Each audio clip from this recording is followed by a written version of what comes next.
We would like to acknowledge the traditional custodians of the lands on which we meet to share these conversations on the Vegan Compass podcast. We extend our respect to elders past and present, as well as any of our listeners and guests.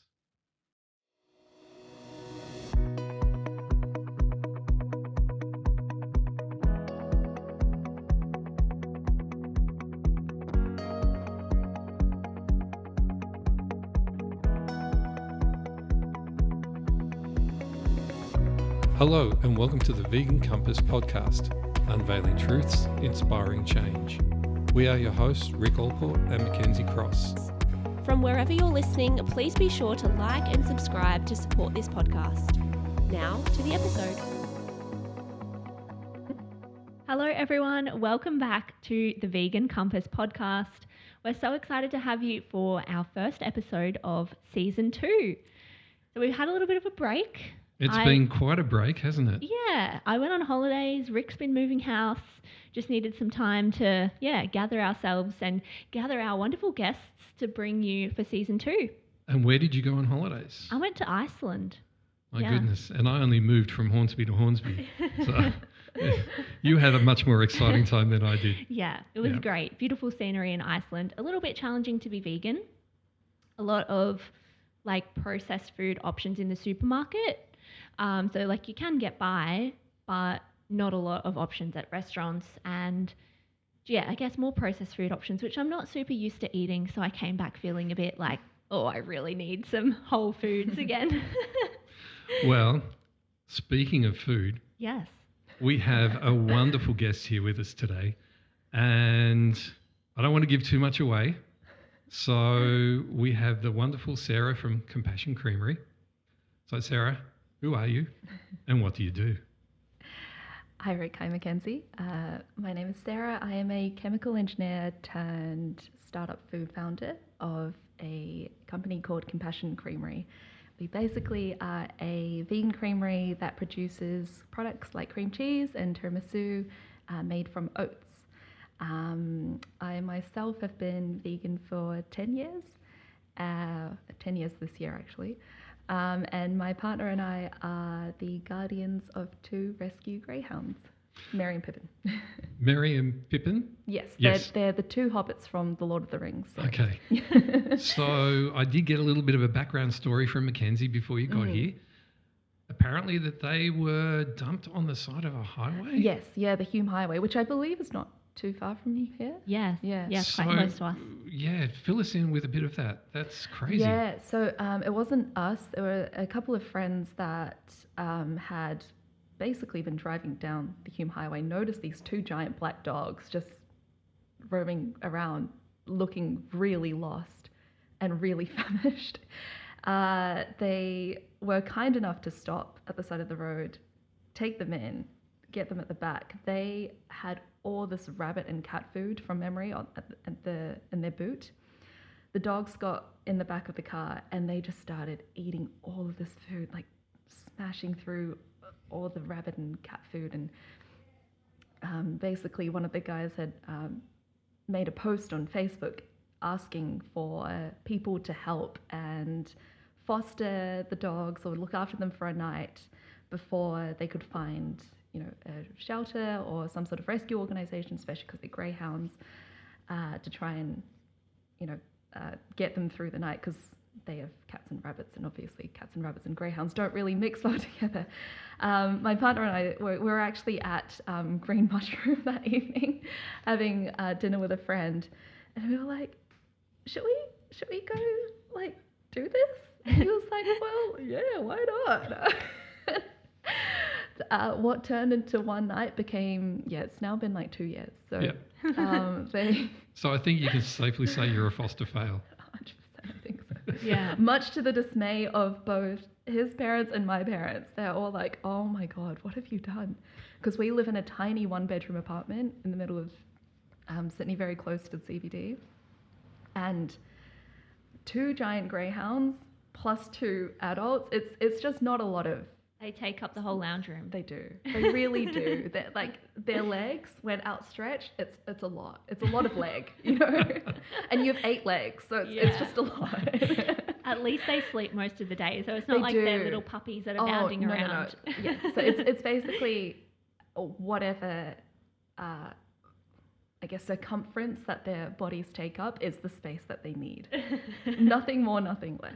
Like it is still large, but it is manageable. Yeah. So I just wanted to, I guess, touch on where they came from, because I've heard you tell this story before, and correct me if I'm wrong, but they were from the greyhound racing industry. Yes. And they'd been dumped, right? And they were tracked back to a trainer and he didn't want them, or there was some kind of story around that, wasn't there? Yeah. So that's correct. They were from the racing industry. They still have the tattoos in their ears. I would say the vast majority of greyhounds that you see out in public nowadays are rescue greyhounds from the racing industry. I can't really think of anyone who breeds greyhounds for, breeding dog purposes, like you would a Labrador, for instance. In saying that, yes, there basically is a loophole within the greyhound. Let me just think. What are they called? Greyhound. It's the No, it's not Greyhound Racing New South Wales. GWIC. Sorry. Oh, okay. Edit that out. They're within GWIC, which is the Greyhound Welfare Industry. I think it's Greyhound Welfare Industry Commission or something. They basically legislate that from the moment of birth, a greyhound needs to be tracked at every single stage of its life, basically until it dies.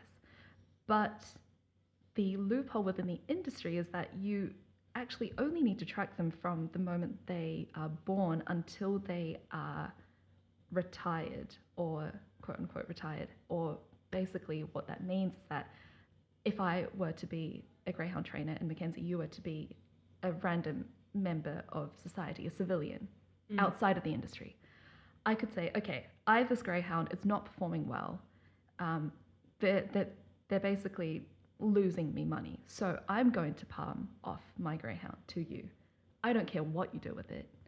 You can do whatever the hell you want to do with it. And that basically excuses the greyhound trainer from any sort of legal repercussion, at least within the greyhound welfare space. Right. Once that greyhound goes onto you, that greyhound then therefore becomes an RSPCA issue. It is no longer a greyhound racing welfare issue. And as a result, this is how our two boys fell through the gap, in other words. And it is unfortunately quite a common story. There are multiple greyhounds that end up in these circumstances where, trainers have too many dogs, or have dogs that don't perform to what they want or what they expect, and as a result, the dogs are always the victims at the end. Yeah, super sad. It's amazing, but look, all I can say is thank you. Thank you for taking them on. Like, seriously, there's so many sad stories in this industry, and you guys are just awesome for taking them on, even if you only have a tiny little apartment. And they are the world's biggest couch potatoes. They are. Yeah. We were talking about this before. They truly are. I honestly do not understand. But the amount of people that I talk to about how they sleep, our sleep at least, roughly 22 hours a day. And I was like, what? Huh? 22 hours? But they're fast. And it's like, yes, they are fast, but they're fast for an incredibly short amount of time. And then they're very slow. Let's do a quick zoomy, then we're going to go back to sleep again. Yeah, they were like, fuck, that was exhausting. Let's nap that off. Oh, so funny. Yeah. All right, let's jump into Compassion Creamery. So, Sarah, you mentioned that you were a chemical engineer before you started your founder-up? Oh my God, I can't talk. You founded your startup. Okay, so what made you decide to leave that sort of corporate world and start your own business? Yeah, so my education background is in chemical engineering. I actually left that sort of engineering world and went into a fully corporate business world shortly afterwards, because at the time of graduation, how would I say this? The job prospects were not great. The majority of them were, for instance, in Western Australia working on oil and gas industries and mining rigs and all that stuff. And it's just not, it just doesn't sit quite right. And many people go into the corporate, where I was, the consulting world, to use as sort of like a stepping stone to try and buy you some more time and explore some more options and get some, experience underneath you. But come 2020, during lockdown, during COVID, a lot of these contracts that this company that I was working at had dried up because people were trying to recoup costs and whatnot. So a lot of these had expired. And basically one of the only clients that there was the ATO, the Australian Taxation Office, which is about as exciting as that sounds. Very not exciting. It was very dull. I was sitting there and I was like, holy crap, is this going to be what my life is? And so I basically got to the point of boredom where, I don't know if you guys remember, but there was this sourdough craze going around during COVID. I was that person. I was 100% that person. I was like, oh my God, I can make bread. This is the whole thing. I love sourdough. I love this. This is great. And I was like making a loaf pretty much every day, because once you start making and fermenting your starter, you got to keep up. You can't just, you got to feed it, and then it grows and then doubles in size, and you're like, holy shit, this is a lot of bread. Yeah. All your neighbors get bread. Oh yeah. There were like a few people in my radius circle, whatever it was called at the time. I'm like, seriously, Sarah, again? We have so many loaves of bread. We have Stop making them. We have a lot of bread. Yeah. And it got to the point where, honestly, I was so sick of the same few spreads that I was putting on this goddamn sourdough. So like jam, peanut butter. Like, I was looking at it like, there is only so much peanut butter that one person can eat. This is a lot.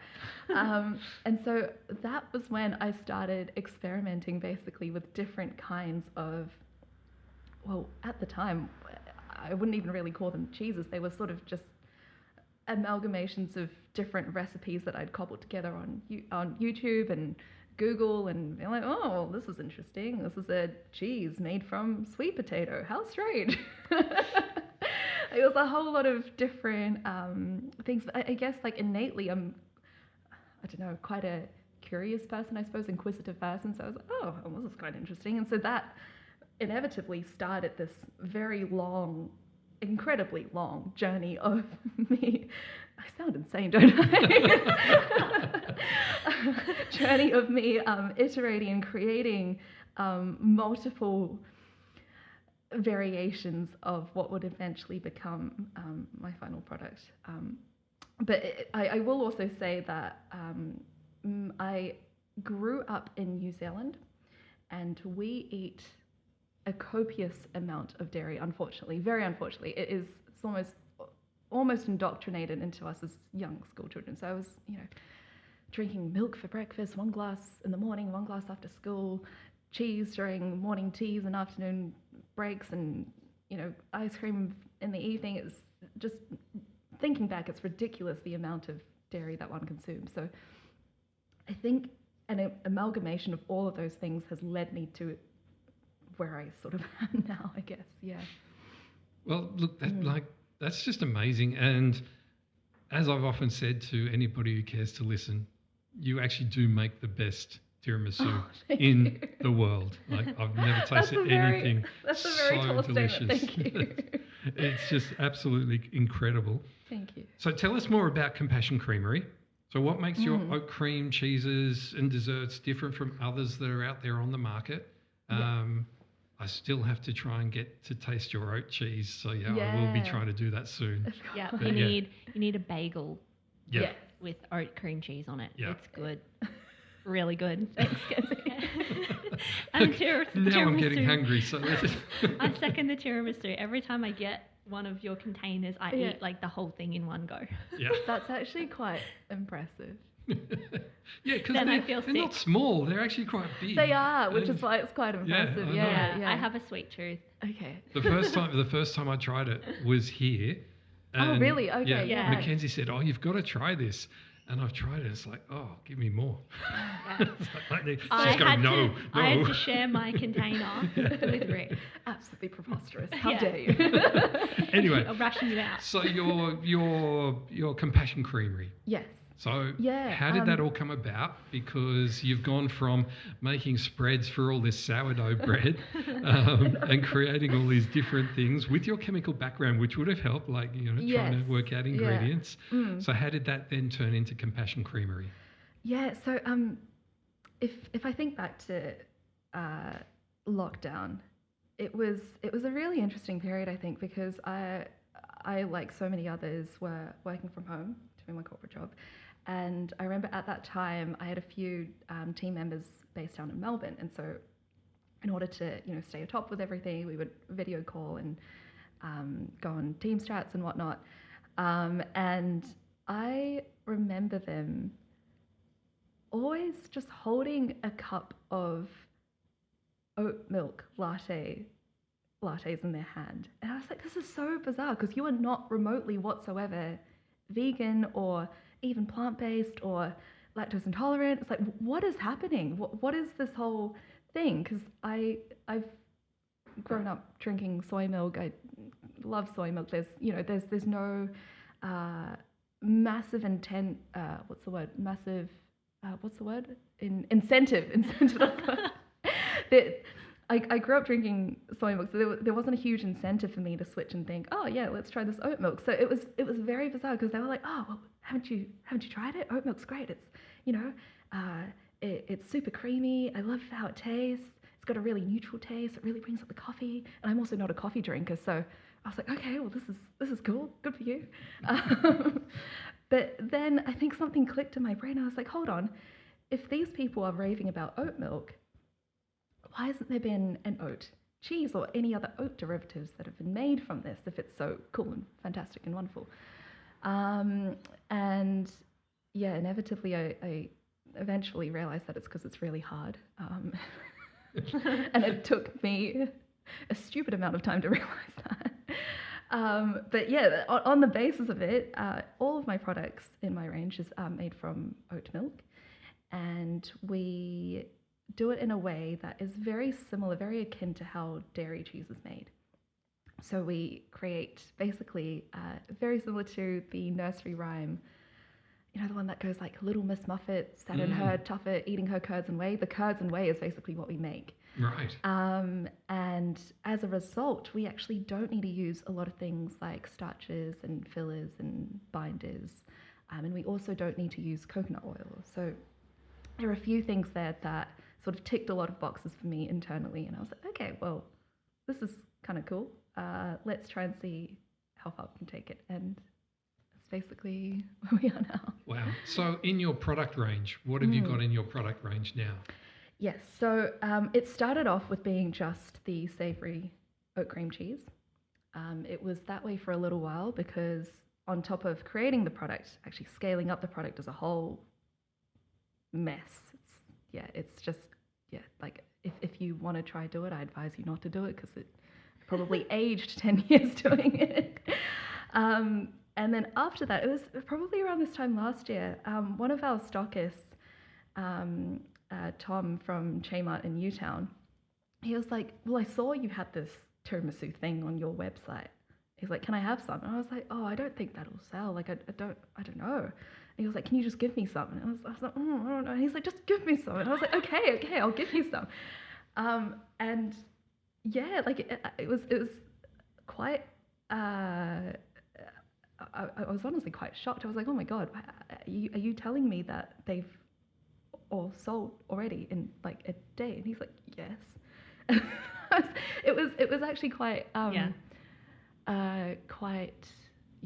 just really surprising for me. I don't know why. I think that's probably something I need to work on internally, to be honest. But yeah, the tiramisu dessert range, we also have within that a couple of smaller dessert pots. There's ones like maple vanilla with Biscoff crumb, a chocolate one with chocolate crumb.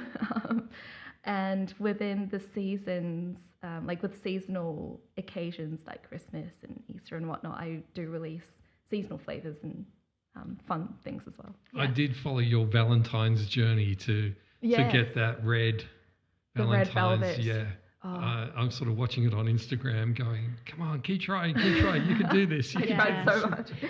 You're very humble, Sarah, but you put in so much work to get these thank you. products right. And as a friend of yours, I remember the whole ordeal when the tiramisu at Kmart just went absolutely nuts. You were like, I have to restock again. The third time this week it's sold out. So it's amazing that it's just gone off, and still Thank a year you. later it's still selling. Thank you. Yeah. That's so kind. Yeah, it's honestly, I don't know why. I genuinely need to. What do you mean? What do you mean you don't know It why? tastes delicious. It's awesome. Seriously, if people have not tried this, you Thank have to you. get there. Yeah. And of course, you've mentioned Kmart, which we love. Kmart. He's got some great vegan products in there. Yeah. And really lovely man. But just quickly, I don't know if we're going to jump ahead in questions. Where else can people get it? Yeah. Because people are going to be going, I want to try this. I want to try this, and you have to try this. Oh, Rick, thank you. You've probably done more promo for me in these few seconds than I will ever do in 5 years.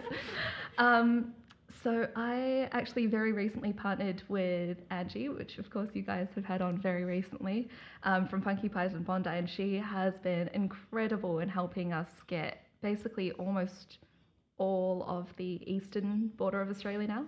So we are stocked in a few places in Queensland, a few places in Victoria, and of course New South Wales as well. And as of this week / next week, we are in discussions with talking to someone about getting stuff out to WA, but that is not quite confirmed yet. Okay. It's a whole logistical challenge. You don't really know how effed up cold chain distribution, as in like fridge distribution is, especially in Australia, until you start, and then you look at the cost and you're like, this is not possible.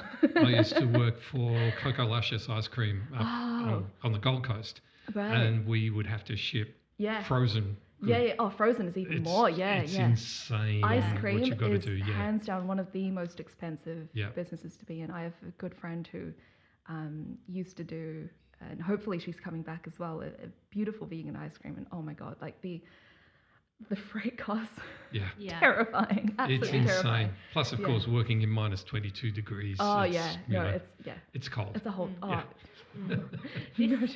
that's a whole other road we could go down. Yeah. So just is there any, like you've mentioned Kmart in Sydney? Where else in Sydney? I've actually got a stockist list on my Instagram, so I actually don't know them off the top of my head. Well, we can direct everybody to that. We'll put it in the show notes. The stockist that list. works. Yeah. Sounds great. Because I want to know where else I can go. Forget everybody else. I just want it for me. You need somewhere closer to you. Yeah. No, I'll just go to Newtown if I can't find it anywhere that's else. what I do. I always just, every time I'm in Newtown, I'm like, oh, we got to get some Compassion Creamery tiramisu. Oh, how convenient that we're here. Yeah. This is the only reason I'm here, actually. Okay, so you talked about the challenges of cold chain distribution, which segues really nicely. I wanted to ask about any unexpected challenges in launching a plant-based food business. Oh, there are so many. I could write a telephone book full of things that have gone wrong. It is honestly extraordinary how many F-ups I've had over the past few years. I had to sue someone last year. Whoa. Yeah. Wow. Tell us about it. Never in a million years, never in my entire life would I have thought I would have needed to sue someone. Long story short, what had happened was that I had bought a machine from Melbourne, and it needed to be freighted, obviously, from Melbourne to actually the Central Coast, Gosford, which was where our warehouse is based, our factory is based.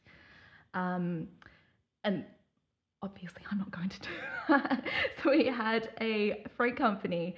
I basically hired one to do that logistics for us. Unfortunately, somewhere along the way, the machine got damaged in a pretty significant manner. One of the most important components basically got sheared off, not even like a little, bend, completely sheared off. Wow. And this is, I think it was about like 5 millimeters thick of either stainless steel or carbon steel or something like it's pretty robust. And so thankfully I had bought insurance. So it's all good. I'm like, great, okay, that's fine. I can just claim the insurance back. But no, unfortunately, the freight company was like, oh, no, sorry, you can't actually prove that we did it. And I was like, are you implying that I did this to the machine that I wanted to buy and really, really urgently need at my factory? And so, yeah, it got to the point where I was like, oh my God, the only solution to this is legal action. Yeah. This is insane. Wow. I am so not a confrontational person. To go from like this to court to NCAT was like, oh my God, this is a lot. Wow. This is just the stuff that you would never in a million years dream of and be like, oh, okay, well, this is. So did the outcome go in your favour? Yes, thankfully. Oh, good. Yeah. Well, it was very bizarre actually. The defendant, so the person from the insurance company, they didn't even actually show up. They got sorry. Let me rephrase that. The person from the freight company didn't show up. They got the insurance company to represent them. But that's not how it works. This kind of works. If you are suing someone, that person has to show up. You don't get someone else from a completely different company to show up on behalf of you. So it was really bizarre. Yeah. It was a strange experience. I really, really, really hope I don't need to do that ever again. My gosh, that is is character building. Yeah, that is a huge, huge hurdle. Can I just slightly backtrack a bit? Yes. What turns you from making this at home Yes. to then go, wow, I can create a business out of this? Yeah. Like that's a huge leap from I'm making it in my kitchen to now I've got this full-blown, factory that I'm working. Yeah. There are a couple of things. I think firstly is figuring out if people actually want your product. And that is, I would almost say, the most important thing. If people don't want your product, or if it's not, I remember one of our startup mentors saying something so powerful that to this day I still remember very fondly. He said, create a painkiller, not a vitamin. In other words, create something that is actually is something that people need so desperately, rather than it's, oh yeah, okay, well, this is kind of nice. And I basically had gone to the point, thankfully, by the time I'd finished all my, 250 whatever versions I was madly doing at home, it got to the point where the restrictions of COVID had slightly loosened and people were starting to host some friends over and doing all these things. And they're like, hey, Sarah, can I get some of your cheese? Can I buy some of your cheese? And I was like, hold on, what? Did you just want to buy some of my cheese? Well, this is very interesting. And that's sort of how it started. And it was a very slow beginning. And I think it's actually quite prudent for people who are thinking of starting their own venture to take small incremental steps, low risk steps. And it's always, there are always avenues and ways that you can test things out. Like with food, for instance, markets are a great idea. It's very low capital commitment in the scale of comparing it to, investing in a full-fledged factory or whatever. And you are able to test different variables and see what people like and what people don't like, and will this work and will this won't work.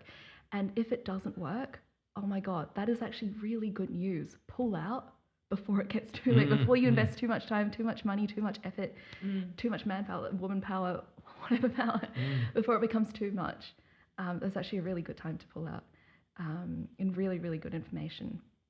And to fail, the term fail as it is associated in most people's brains is really not the way that we need to be thinking about it in the startup world. Yeah.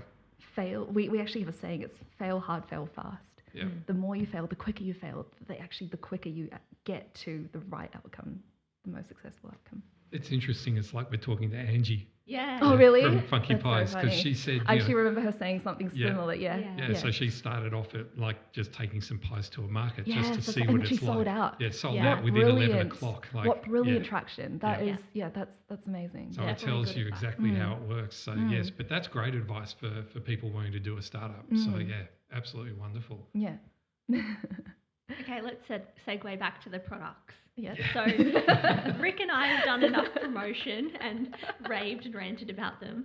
But what are some of the other reactions you've had to your products, and I guess most importantly from non-vegans? How are they enjoying the products? Yeah. Look, it's probably not good for my own mental health that my happiness is derived so very daily from reactions from both vegans and non-vegans. Like, it honestly warms my heart so much when I get messages or when I get feedback or texts or, you know, even phone calls sometimes. They're like, oh my gosh, thank you so much for this. And I'm like, oh my God, you have no idea how much this means to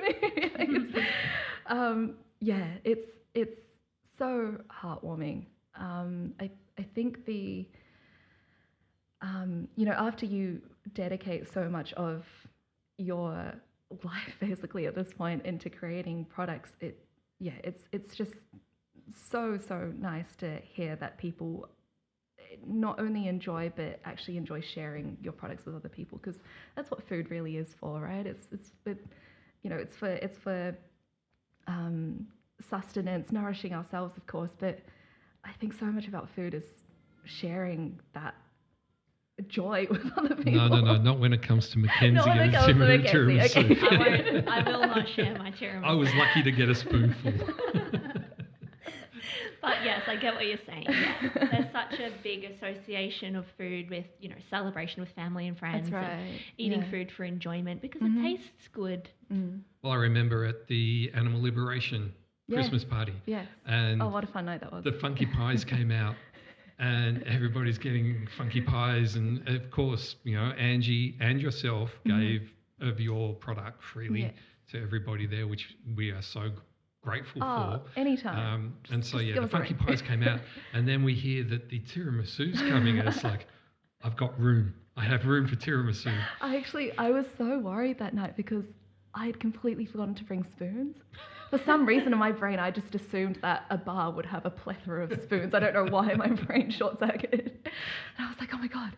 And then I ran to the local convenience store and I was like, do you have wooden spoons? And they were like, yeah, in the corner. And there were these like dusty ass spoons. And I was like, thank God they've got plastic on the outside. At least we can, you know, take that out. I was like, it's okay, Christ is about it, everyone. We can still have tiramisu. It's all good. And the tiramisu came down, and seriously, I think there was like nearly fist fights to get to the tiramisu. Yeah, I was going to say we would have eaten it with our hands if you didn't have Oh, to. really? Absolutely. But what I love most is you had the empty trays at the end, and people were coming up and trying to scrape more out of the empty trays.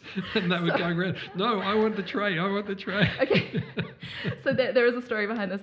My dear friend Ariel, she also works with the Young AGP, but bless her soul, she is now known under Compassion Creamery as the tiramisu scraper. So she will always have my golden trays and a spoon at the ready, and she will go meticulously in and scrape every single morsel of it.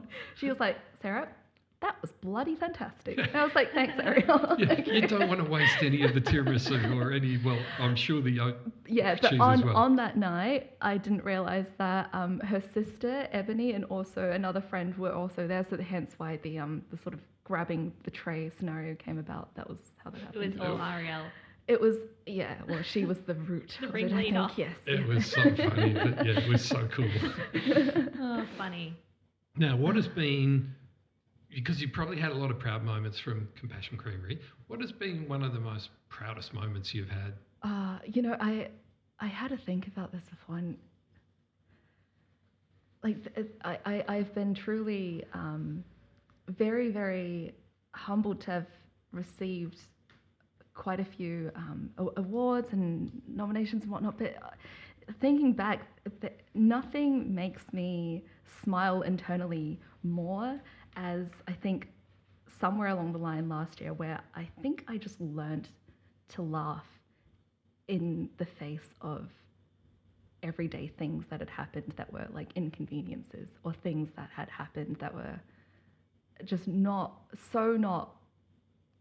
how they were supposed to go. Like, for instance, me suing the freight company. Multiple situations like that have happened. There, like when I moved factories, there was this plumber that basically came in, did a whole bunch of work, but long story short, the inspector came and he was like, "Wow, Sarah, this is the worst job I've ever seen in my life."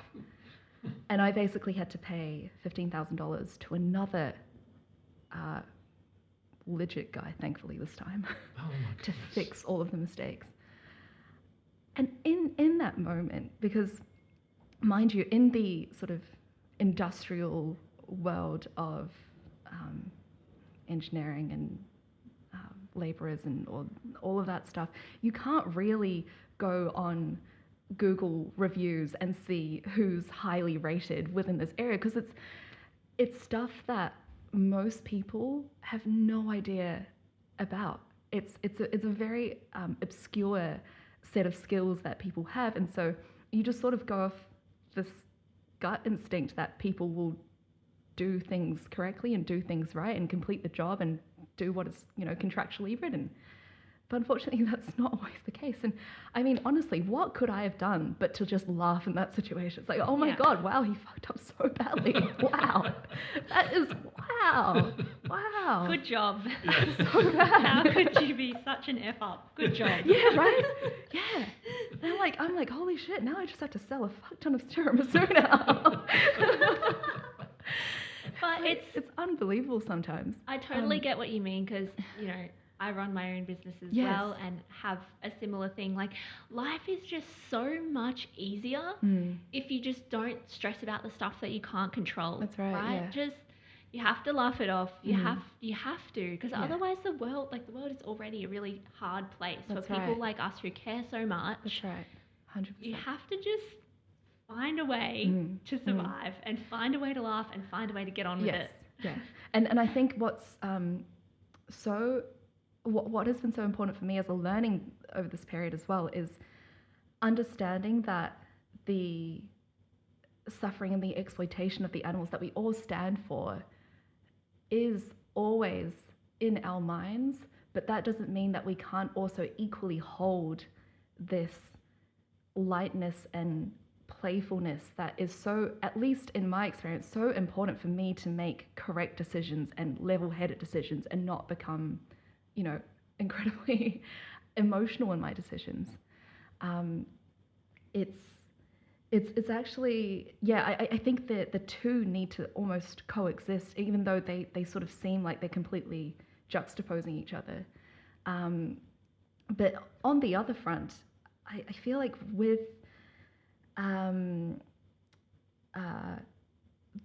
there are some businesses, for instance, that I can think of that perhaps lean too much in the other way, where perhaps the what am I trying to say? Sorry, can you just help us out? Yeah, that's fine. The idea of I don't know if that segue is strong enough, actually. You're good. I'm trying to describe this scenario where there basically was this plant-based chocolate brand, and on the surface, it almost seemed like they were a vegan brand. They were totally about ethics and being kind to the environment, Mother Earth, all these words that they were using. But it was very apparent to me when there was one day that they released a poll on Instagram, and this was around the time when collagen became a really big thing, quite a few years ago now, I think. And they were basically asking the question on Instagram story polls, and they were like, hey, would you guys mind if we used a fish-based collagen? Hey. Yeah. And so I think that is when the ethics of your business and who you truly stand for and what is actually underlying the surface of your brand really comes through. Mm. If that is not concrete enough, you know, you can really end up in all sorts of really strange places. Yeah. Like asking if fish collagen is okay in your Vegan plant-based chocolate. chocolate. Yeah, it's really strange. Yeah, definitely. I think thankfully in the end enough people voted yes, I would care. Don't do that. So they didn't end up doing it. But it's But to even have to actually exactly ask the question, Yeah. like, Yeah. where is your ethics? Mm. Where are your morals that you Yes. just think, oh no, people will just go, yeah, that's cool, no problem. Yeah. There's a whole other section of the plant-based vegan food sector where people are in it as an opportunity to make 100%. money. Mm. They're Yes. not in it because they're vegan themselves Yes. or they care about the animals, Yeah. which is such a stark difference with, you know, your business. Thank you. But Yeah. And the same with Angie's with Frankie Yeah, of Pies. Yeah, of It's course. like you're Yeah. two very ethical vegans who are in it because of the animals, 100%. but the food is Yeah. like a added bonus. Yeah. But it actually gives us a nice little segue because you're talking about self-care and looking after yourself. So your brand isn't just about food; it is about self-care. Yes. How do you see food as a form of self-compassion? Yeah. Again, I was thinking about this and I was like, wow, this is a really layered question for me. It's like a onion question. Like the layers of tiramisu. Ooh, let's dive into those velvety layers. Yes, oh my goodness. Do you want a job, Rick? Yeah, like I at do. this I point. want give me that job. Do you need a salesperson to go around and sell your tiramisu? Oh my gosh, yes, please. I could talk the back end of any barn, so yeah. 100%. Yeah, so the idea of compassion, like I'll start off with saying, especially I think it resonates with your audience, the word compassion inevitably is intrinsically linked with the animals. It's just, you know, compassion, you're like, animals. It's a very closely knit circle sphere, I think, in my brain at least. I imagine it as a circle. But I, probably around 10 years ago, maybe a little bit less than that, I actually had been struggling immensely with an eating disorder. It was actually just a really tumultuous time in my life. I'd moved over to Australia from New Zealand. A member of my immediate family had also passed away. And I just developed this incredibly complex relationship with food. It was just really fucked up in my brain at that point in time. I did not see food as a form of self-nourishment, self-compassion. It was none of that. It became something that, because my external life had become so chaotic and so uncontrollable, and this is you'll often find this with many people with eating disorders, food becomes a point of anything that they can control. It is the one thing, one of the few things that they can control in their life, and so that's what they do.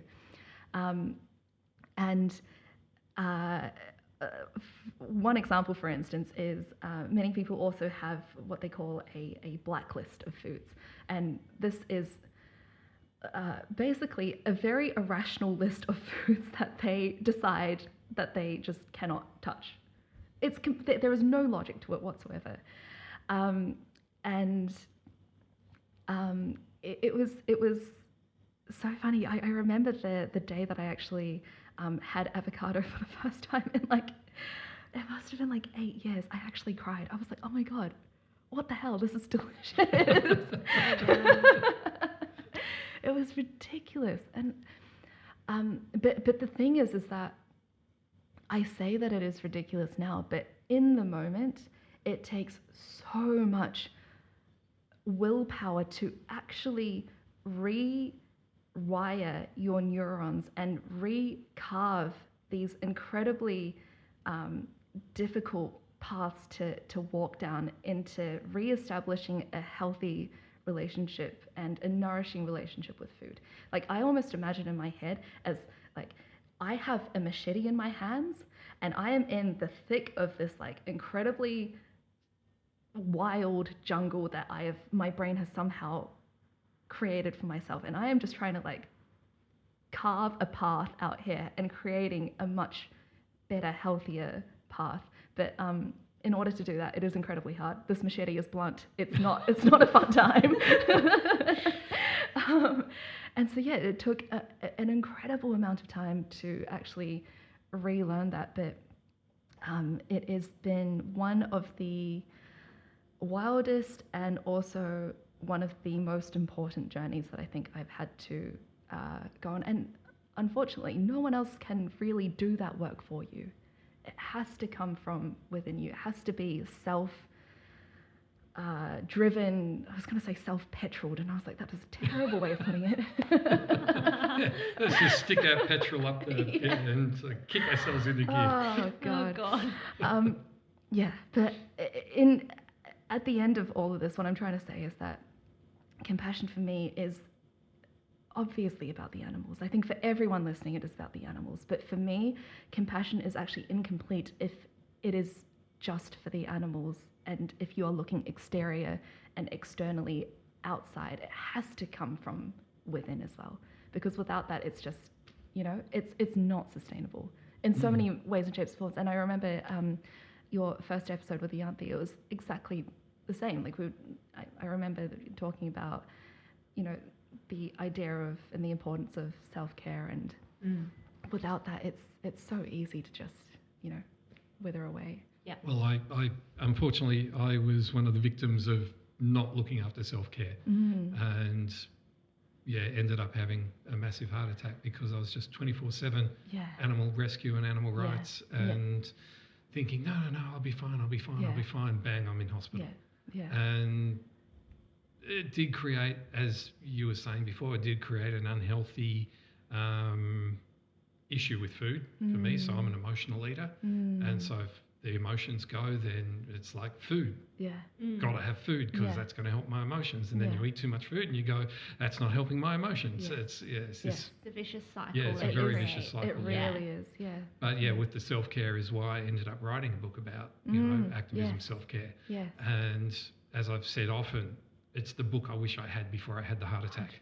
100%, because I would have sat there and gone, oh shit, I'm doing all this wrong.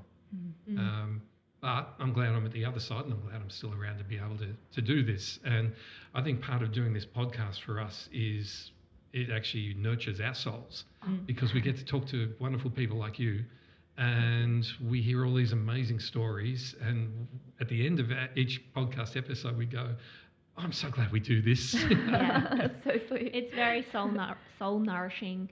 And also, if we feel this way, I'm sure there's so many other people in the vegan movement that feel this way too. Like with the state of the world, it's very easy to feel like there's no positivity and we're not going to be able to move the needle in the right direction. But when we talk to all these people who are doing amazing things, it's like, oh, there is some hope for the world.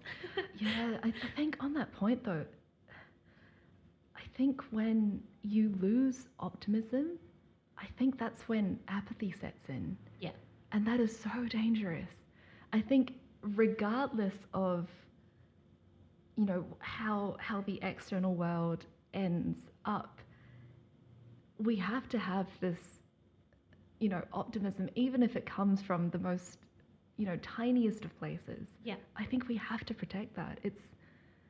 I think one of the important things is, and you alluded to this earlier about food being like a celebration with family and friends. Yes. And this is what I think a lot of activists don't do, is once they've had like an outreach or done a protest, they all just go in their separate ways instead of coming together, going and sharing a meal, community and laughing, debriefing, laughing at some of the idiots who have come up and said the usual stupid anti-vegan things that we hear all the time.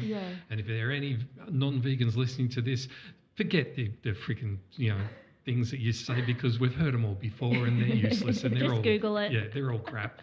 And that's what I see, when the groups that Ianthe's been with, I see them celebrating after 100%. the event. Yes, and I that's was just the going to way say. it should, I was just going to say the Sydney activists actually do an amazing job. Every after every session on Saturday, it's just going to a vegan restaurant, whether it be Vina or Gaunt Lotus, or the one in the city. What's the Thai one in the city? I forgot. I know the one you mean. Yeah. I think it's in Pitt Street or something. Not Mother Chew's. Oh, not Mother Chew. It's towards Wynyard. Okay. Cooking There's I one don't know I- the name. Yeah, one I don't know. Yeah. Yeah. Anyways, not as important. Though they do deserve a shout out as well. And yeah, just that on top of like having a community to rely on is just, it's imperative. It's so important. And I have a chuckle every now and then when on the group chat, the animal rights group chat that I'm in. There, like I remember last week there was a group of boys that apparently had drawn very maturely penises on some of the cards, and then. Yeah. Oh boy, how original is I know, that? right? Yeah, it's Never like seen that before. And one of the guys that like posted a photo of it in the chat, and they were like, "Wow, how hilarious! Ha ha ha!" All of these, exactly how we just responded then. Yeah, exactly. And that just diffuses it, It just, yeah. So running a business can be really stressful. I know this. I'm sure you know it too. Yes. So what are some of the ways that you personally practice self-care so that you can, show up to your business effectively? So one thing that I have been advocating for very recently is to be really shit at your hobbies. Yep. I love where this is going. Yeah, The I can put reason my hand why- up for that. Yeah. Okay, let me explain because it sounds bizarre. The reason why is because, and I don't mean this to bleed into your professional lives. Be good at your professions. Like, don't be crap at that. But with your hobbies, oh my goodness, why do we need to be good at them? Like there is such joy with picking up a piece of paper and a pencil and being like, wow, that is a fucking ugly donkey. But I had so much fun drawing that. Yep. Like my thing at the moment, I have for the longest time. So when I was young, I trained to be a concert pianist, and I've done piano for so many years, but I've always wanted to sing. And I was like, okay, once Compassion Creamery wraps up, I don't know when that is, but sometime in the future, I will start singing lessons. And I was like, hold on, why am I halting potential joy that I think might be brought into my life just because there are some other things that, haven't been completely finalized yet? And I was like, you know what? I'm going to start taking singing lessons now. And am I good? No, I wouldn't think so.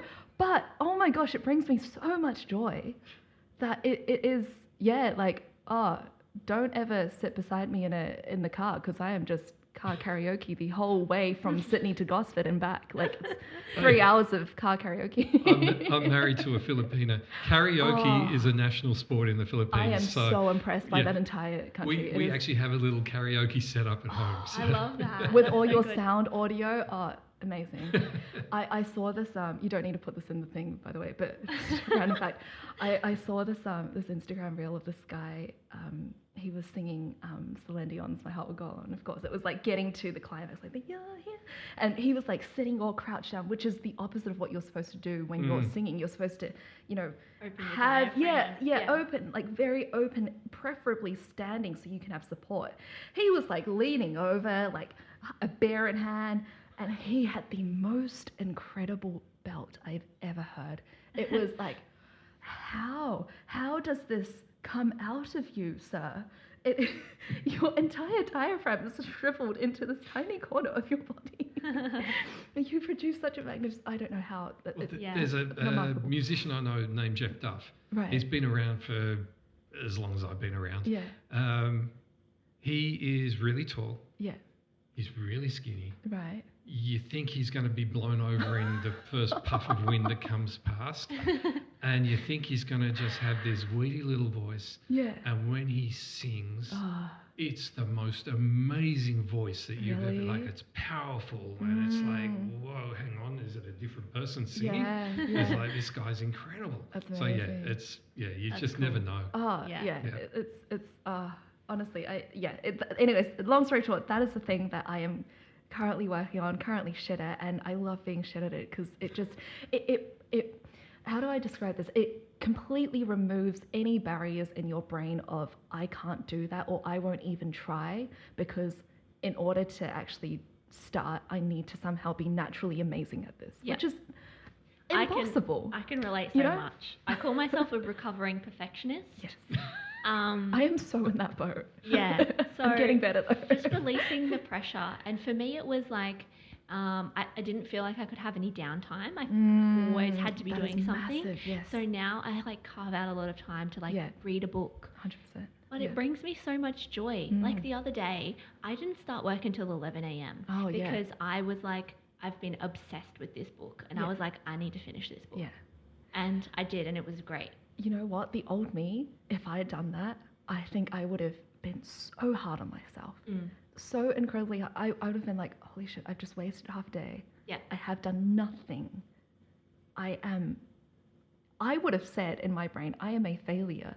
That's what internally what I would have told myself. Yeah. It's I get it The stuff that we completely. tell ourselves is honestly Great. Yeah. we need to crazy. wipe our brains sometimes. But also, you know, like you only have one life to live. Yes, it's great to make an impact, and everyone we have on this podcast is making an impact. But also, that doesn't have to be your whole life. Find the time, make the time to do things that you enjoy. You don't have to be good at them. Do them because you enjoy them. Find a shit hobby. Yeah, find a shit hobby.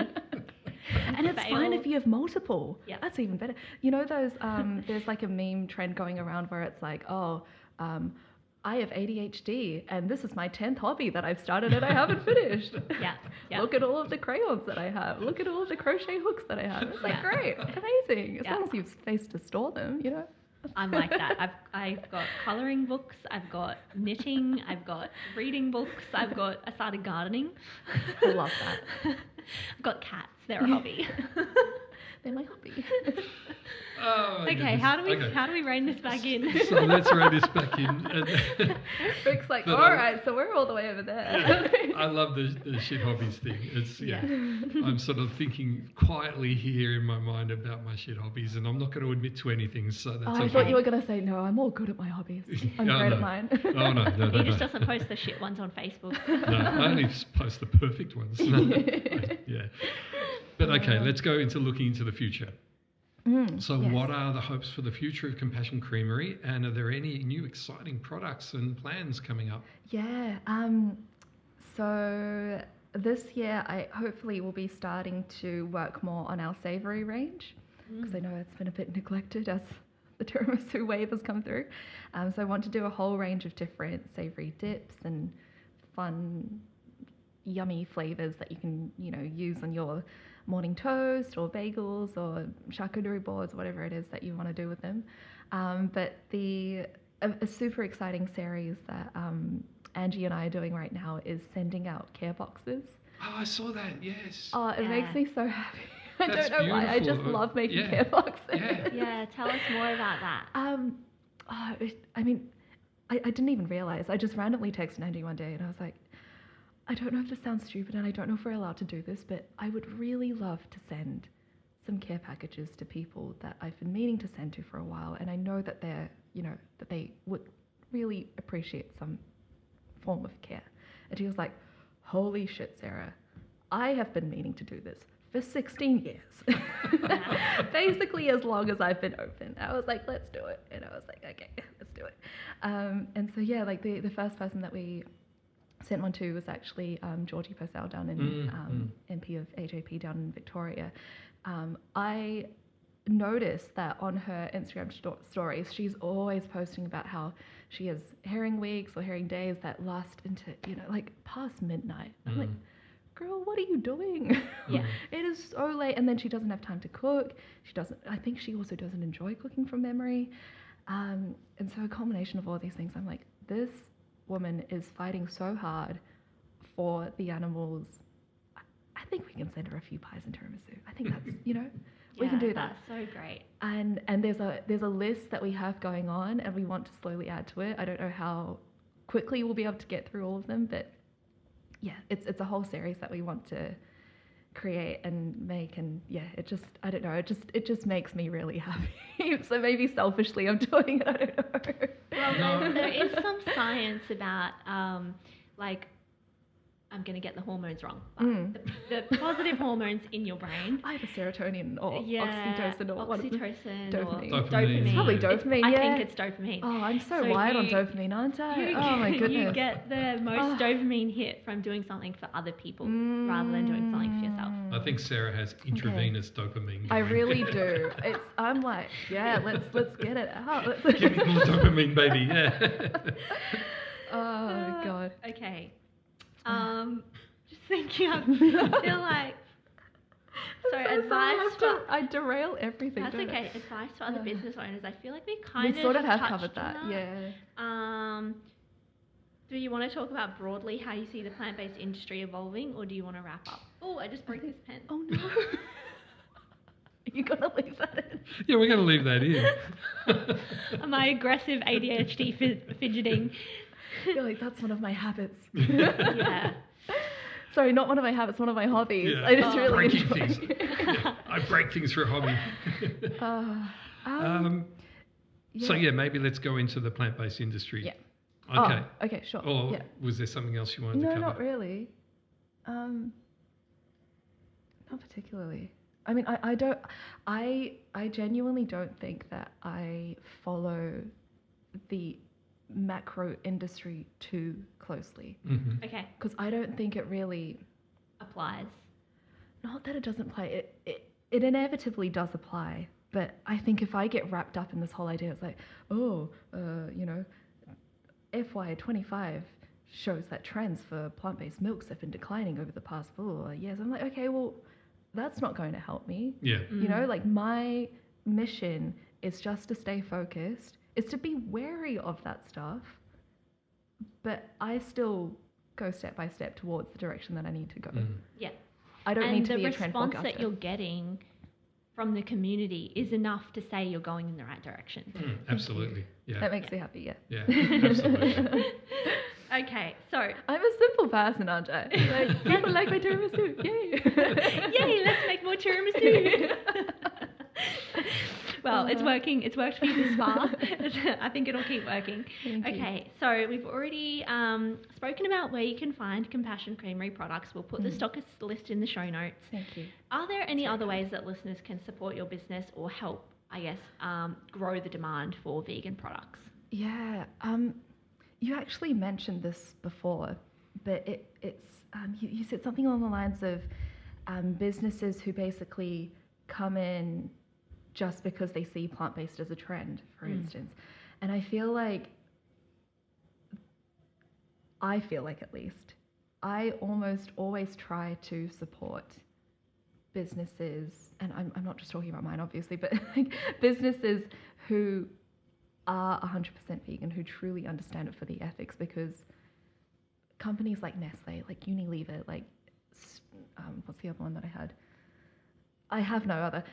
The companies like Nestle and Unilever, they have so many customers.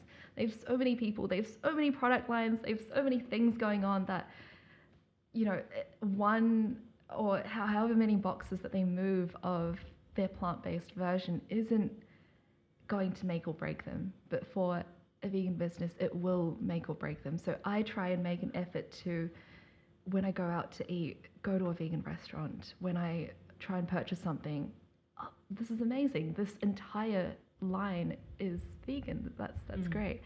I try to do that as much as possible. Obviously, it's not always plausible. Totally fine. Yeah.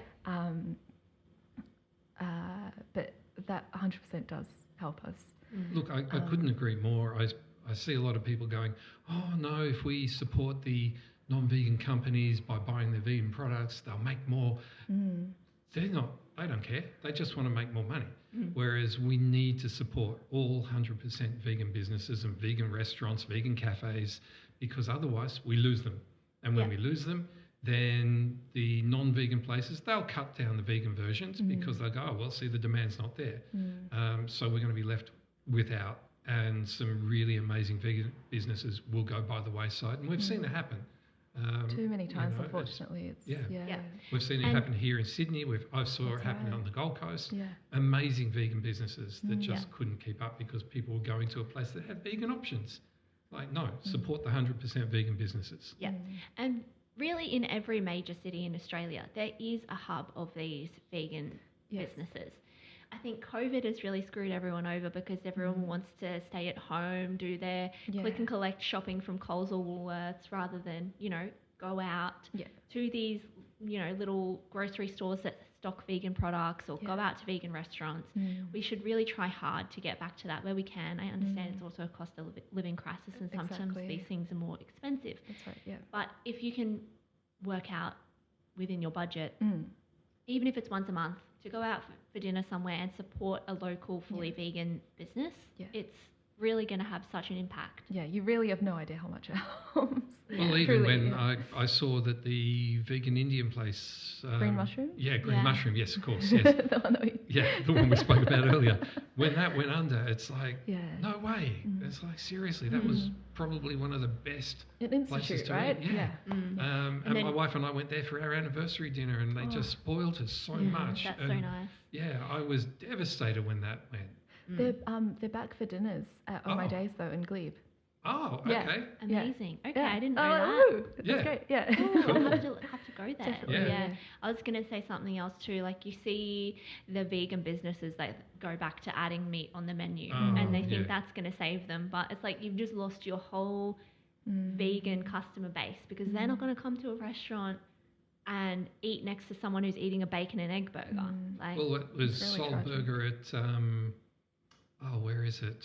Not the one at Glebe. Brandwick, was it? Yeah, Ramwick, who said, no, we're going to be selling meat now. yeah. It's like, well, I'm not going back there. They closed down really all the unfortunate. other franchises, I think, all the other Soul Burgers, and just kept the one in Randwick. Oh, they don't have the one in Glebe anymore? Oh, really? I'm not sure about. I know the one in Newtown is still there. I'm not Okay. sure I about don't think the it others. is. Really? Yeah. Last time I went, which was yesterday, Oh. it was still there. Okay, I think you're right there. Mackenzie went last night. I wasn't there yesterday. I know the one in Parramatta definitely closed because Yes, it was Parramatta the did close. closest one Parramatta. to us. Yeah, I thought Mackenzie's they'd. like, they're closed, everyone's I closed. swear I saw a social media post where they closed all but Randwick and converted that to Omni. Oh, But okay. I'm obviously wrong. So there's still the vegan one in Newtown. I mean, I was delivering to Kmart, so I was driving, so but I did see the door was open. So I Okay. assumed that- okay. yeah. Well, no one hold it against me. Maybe they're still open. Find out for yourself. Newsflash, don't listen to Mackenzie. But Oh, God. can I just mention on your point of shopping small? I think it's particularly pertinent when it comes to supermarkets. It's so unfortunate in Australia that we just have a duopoly that is just so aggressive, and there's such a blatant power trip. Last year, I remember there was so much news coverage about the farmers, and of course, as you say, the cost of living crisis. Every single consumer is hurting, but actually, they're pieces of crap to suppliers as well. Yeah. Actually, yesterday I saw this news article, and they were saying basically that Coles will now charge suppliers with shipping their own products from the main distribution warehouse, which is where suppliers would ship into, from there to regional warehouses. What? So they're not only asking suppliers to front the cost of, and this is not just in terms of supply chain, suppliers have to front the cost of any promotion, any sort of breakage, like if a product breaks in store, that is on you. If you want to be featured on the ends of aisles, which is where, a lot of foot traffic comes by, you have to pay for that. If you want an ad, you have to pay for that. Every single thing is monetized. And now Coles will also, apparently, according to this news article, want to charge you for moving from one of their warehouses to another one of their warehouses. Oh, man, It that's is- just unbelievable. That's Yeah. crazy. I remember my local Coles at Hornsby, and if you're listening to this, Coles at Hornsby, you suck. They used to have the vegan section in the fruit and vegetable section, and it was a perfect place. So you That's walk great. in, and there was lots of variety, That's beautiful. and then it disappeared. And so I said, well, Where did it go? where's it gone? And they said, oh, we've put it in the meat section. Oh, fuck. And it's like, Yeah. you've got to be kidding me. Like, Yeah. seriously? It's Yeah. like way up the back. You're just trying to destroy the whole, the whole Yeah, business of the yeah. vegan. Oh, no, it's more appropriate there. And I said, no, it's not. It's more not appropriate in a meat section. Vegans don't want to walk Yeah. past the So morgue. The morgue, yeah. They then had it up in that meat section for Yeah. ages. Yeah. And then now they've moved it, but they've tucked it in the back corner. Yeah. So it's like, Yeah. you're kidding me. Yeah. Like, seriously. And of Yeah. course, their product range has gone a lot Yeah. smaller now. And they carry shit products. But Yeah. this is the thing, like when Coles and Woolies see products within the vegan space that are doing well, that is basically their opportunity to swoop in and start producing their own line of that product. Yeah, I've seen Basically that so kicking many you out. times. It happened, the one that I know the most distinctly is actually, there was a coconut ice cream brand called Over the Moo. Yes. Yeah. Do you remember this? Yeah. This was ages ago. It was like one of the first coconut ice creams to ever hit Australian shores. And everyone was like, oh my God, it's amazing. It's, dairy-free, vegan ice cream. This is great. So many people can have it. And then Cole saw it. I can't actually remember. It was one of the others saw it doing well. And then they basically cut them out. Yeah. And copied the product. Yeah, copied the I've product. seen it with so many vegan cheeses and vegan mock meats. Like Woolworths has their whole plantitude range now. Yeah. But the thing is that from a manufacturer's perspective, it is one thing to have your product. Sorry, let me rephrase that. It is one thing to have your product deleted, but it is another thing if your company produces that product yourself, because you have basically invested millions upon millions of dollars, headcount, all these things into creating a larger factory to keep up with production. Because unlike a software, for instance, where you can just add more users or increase your infrastructure or whatever it is, this is physical machinery that needs to be specifically tailor-made and brought in and, done up in order to increase supply. And if all of a sudden that demand is now gone, so many companies just go under because of that, because they've lost a giant contract. Yeah. It is. Yeah. So I guess the takeaway here is support the independent brands where you can. Something else I like to do is I just get my fruit and veg from an independent fruit and veg store. That's really it. It's like just support every smaller business that's possible, and don't go for the big name brands like the Chia cheese or whatever they call it. Try and stick with the ones that are legitimate and search them out. If you've got to search them out. Find them. We've got to support ourselves. I guess another point here, the other side of the coin is we're in a very privileged position here 100%. In Sydney where we have, Green Supermarket, Kmart, we have places we can go for independent vegan products. There are more rural parts of Australia where they don't have a choice but to shop at Coles and Woolworths. Yes. So we're not talking about those situations. Yeah, absolutely. And I mean, that's the sad reality of it. But when we speak about realities, you can actually shop online when you're in regional areas, and sometimes the freight isn't too expensive, and it will cost a similar amount to buy the stuff in that local supermarket. Yeah. So you can reach out to find things, because I know Angie ships everywhere, you ship everywhere. I mean, because of her. Yeah. Thank God. Thank goodness. Oh, we love Angie. Oh, that's so good. Well, I feel like this has been a really amazing conversation. We've touched on so many different aspects. And also, I do want to say, on the day of recording this, it's International Women's Day. Yes. So, and I'm here with two of the most amazing young ladies who are in my life. And I think you guys are just incredible. Thank you. I was going to shout out to Sarah. I wasn't expecting to be shouting out to you included. Too, because Mackenzie is equally a stunning, amazing woman. I admire you guys so much. Sorry, that sounded really egotistical. I just said equally as stunning, and I'm like, what just came out of my mouth? But you're both amazing young ladies who are doing incredible things. You're incredible activists. You are so passionate about the animals, and I think about all the women who are in the animal rights movement that I admire so much. There's Shane, who runs Coast to Coast Animal Friends and does the Animal Rights Forum. I mean, she's like my sister in activism. She's an amazing lady. Then we go to Angie, of course, Funky Pies. We have Ianthe, and there are so many people I could be mentioning right now that we'd end up going for another year. But I admire you all. I think you're just incredible. And Thank you. Thank Yeah, you, because you second are that. the driving forces behind the animal rights movement. Thanks, Rick. you. I second that absolutely. There's so many amazing women in our movement. And I do want to say you're very good at words of affirmation, Rick. That's my love language, so I'm feeling it. I'm feeling it. I'm feeling the love. So I guess sort of finally wrapping this wonderful episode up, finally, what does compassion mean to you today? I think it still means the same it does all those years ago. Yeah. I think it still is the same. It's the idea that it encompasses all living beings, including ourselves. It emanates within, and like I think of it as concentric circles. Like it starts from within and it emanates all the way throughout to the smallest ant, to the greatest whale, to everything in between. It is like if you took one of your colouring pencils, Kenzie, we would be shading that whole damn circle in. That's what we'd be doing. I love it. Yeah, I love That's it a beautiful, so much. beautiful way for us to be ending this Yeah. episode. Wow. Our first one back for season 2. Thanks Yeah. everyone for tuning in. Can't And- wait to bring you more amazing Sorry guests. it took so long. Just don't be silly. This has been just such a fun episode, Yeah. and we've learned so much. Can't thank you enough for being of here, course. Sarah. Thank you This so has much for just having been me. awesome.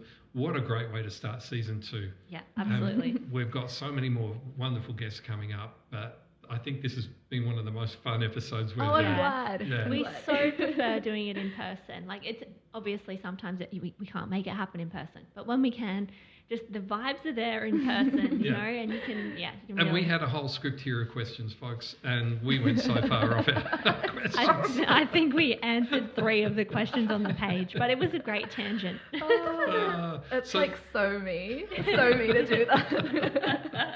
It was just wonderful, and it's been just such a good dive. Yeah. So thank you, folks. Hopefully you've all managed to get to the end of this episode. In the comments, maybe comment cream cheese if you made it to the end. Yeah. Tiramisu. You'll have tiramisu. You'll have no one. It'll just be crickets. And I'm like, told you. I'll go in there under fake names. Boost the support and boost the algorithm for us. Okay, folks. So thank you so much for being with us for another episode, and we look forward to bringing you a new episode very soon. Yay. Okay, Thank you. Bye. Bye. Bye. Thanks for listening to the Vegan Compass podcast, unveiling truths, inspiring change. Be sure to follow us on social media at @thevegancompass_podcast. See you next time.